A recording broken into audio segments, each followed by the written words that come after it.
Hello friends, আবার দেখো একটা ছোট্ট ব্লগ নিয়ে চলে এসেছি।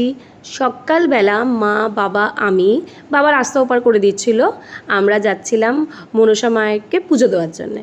তো এদিকে আমাদের বাড়ির অপোজিটেই যে আমাদের এমবিএফের অফিস আছে, তো সেখানেই যাচ্ছিলাম পুজো দেওয়ার জন্যে। তো আমি পেছন থেকে যে ভিডিওটা করছিলাম সেটা মা জানতো না। তো আমি সকালবেলা ঘুম থেকে উঠে আমার যাওয়ার কথা ছিল না, বাট তাও আমি চলে যাই, যেহেতু সেদিনকে আমার স্কুল ছুটি ছিল বলে। তো এই দেখো যাচ্ছি, এবার পুরোটাই তোমাদের সাথে শেয়ার করব পুজোটা।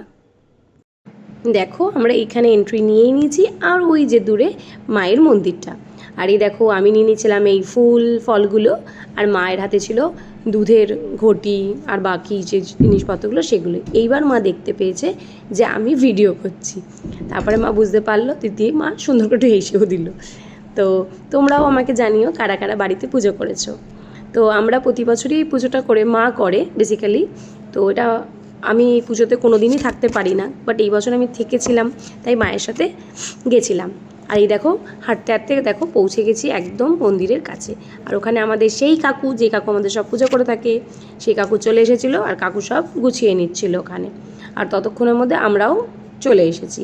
আর এদিকটা পুরোটাই জঙ্গল, আর এই পাশটাতে অফিস আছে, আর এই পাশটাতে পুরোটাই জঙ্গল। পাশে কালী মায়ের মন্দির আছে আর ভোলে বাবার মন্দির আছে।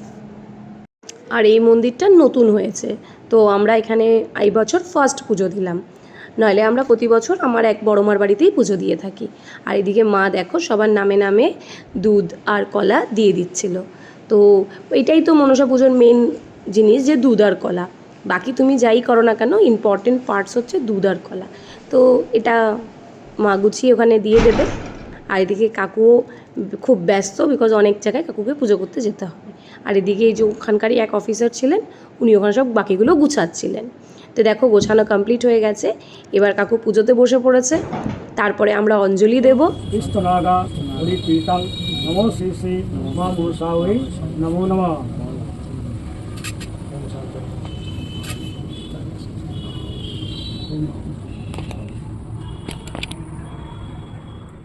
তো দেখো অঞ্জলি দেওয়া কমপ্লিট, শান্তির জল দেওয়া কমপ্লিট। এবার আমরা মন্দিরটা কিছুক্ষণ ছেড়ে দেবো। তারপরে মা গিয়ে ওখান থেকে প্রসাদটাকে গুছিয়ে নিল। তারপর মাকে বললাম, মা তুমি একটু বসো, তোমার দুটো ফটো তুলে দিই। তো মার দুটো ফটো তুলে দিয়ে ওখান থেকে এবার আমরা বাড়ি চলে যাব। তো আজকের এই ব্লগটা এইটুকুই থাকলো, টাটা।